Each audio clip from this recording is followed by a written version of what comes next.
contre cette kakistocratie comme tu le décris très bien, avec de nombreux phénomènes, peut pénétrer dans les organisations.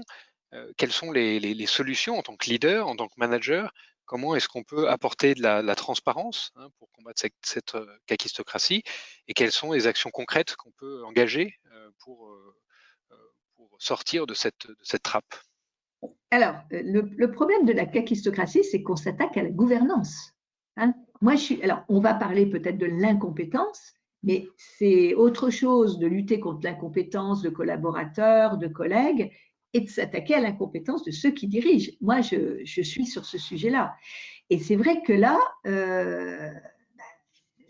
les personnes en haut de la pyramide incompétentes, elles n'ont peut-être pas envie de démolir la pyramide et puis reconstruire autre chose à côté où elles seront moins positionnées.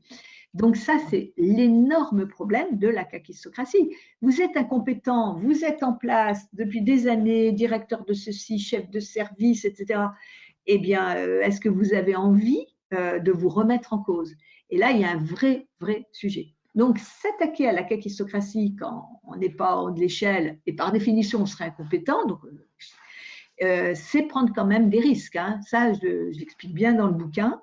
C'est ce qu'on appelle les lanceurs d'alerte. Voilà. Et on prend le risque de se faire éjecter de l'organisation. Peut-être qu'il vaut mieux à ce moment-là la quitter en se disant plutôt peut-être, parce que j'ai parlé de souffrance, hein, ça on ne l'a pas trop dit, mais il y a beaucoup, beaucoup de souffrance, hein, dans ces univers-là.